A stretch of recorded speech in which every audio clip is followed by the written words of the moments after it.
disebut sebagai pemberontakan kaum Republikan, karena mereka yang menggerakkan pemberontakan Darul Islam, Tentara Islam Indonesia, DITII, merupakan orang-orang yang pernah mati-matian membela Republik Indonesia ketika agresi kedua Belanda telah menguasai seluruh wilayah Republik, kecuali Aceh. Hanya Aceh satu-satunya yang tidak bisa dimasuki Belanda dan sekutu. Sebagai gubernur sipil dan militer Aceh Langkat dan Tanah Karo, Jenderal Mayor Tituler Tengku Muhammad Daud Bereh memobilisasi pasukan dari Aceh untuk menghalau Belanda di Sumatera Timur, dikenal dalam sejarah sebagai Perang Medan Area.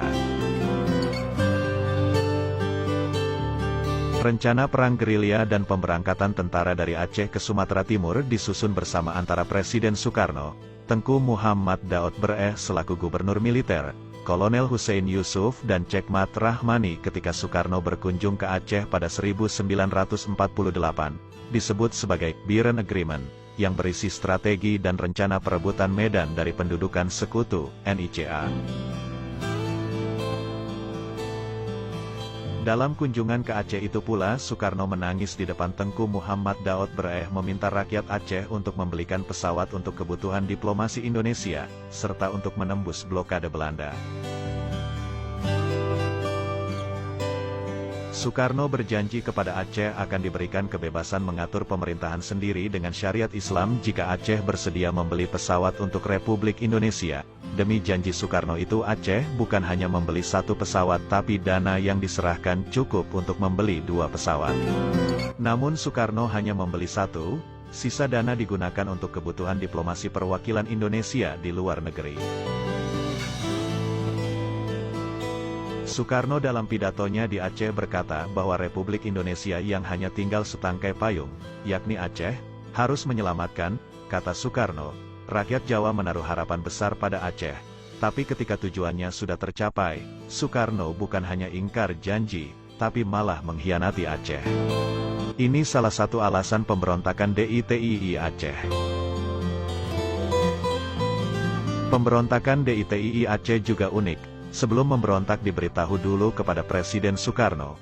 Aceh mengultimatum Presiden Soekarno jika janji yang sudah diucapkan tidak ditepati, dan hak-hak Aceh tidak dipenuhi, maka Aceh akan melawan.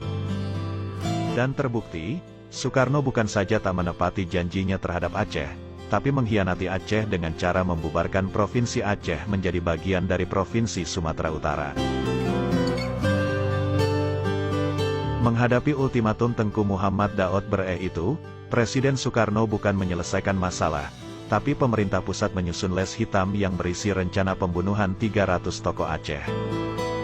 Dari 300 tokoh itu yang pertama adalah Jenderal Mayor Tituler Tengku Muhammad Daud Bereh, bekas gubernur militer Aceh Langkat dan Tanah Karo.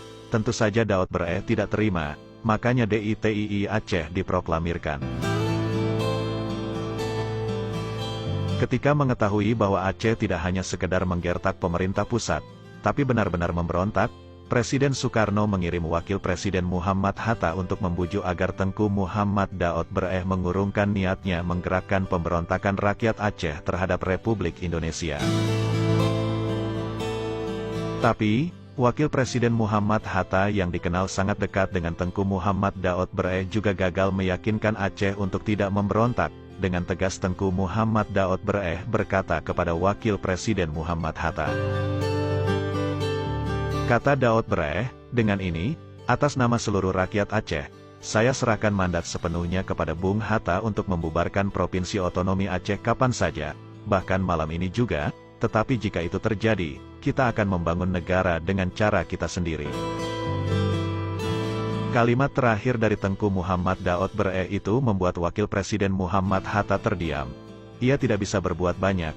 Akhirnya pemberontakan DITII Aceh diproklamirkan oleh Tengku Muhammad Daud Bereh pada tanggal 21 September tahun 1953. Setelah itu, pemerintah pusat mengirim tentara untuk menumpas pemberontakan DITII Aceh.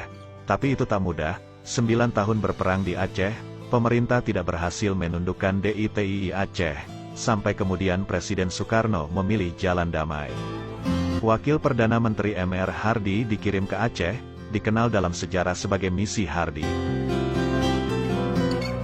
Hasil dari misi Hardi tersebut disepakati bahwa Provinsi Aceh akan dibentuk kembali dengan status sebagai Provinsi Daerah Istimewa Aceh, tidak lagi menjadi bagian dari Provinsi Sumatera Utara. Aceh diberikan 3 keistimewaan, yakni bidang agama, syariat Islam, bidang pendidikan, dan bidang adat budaya.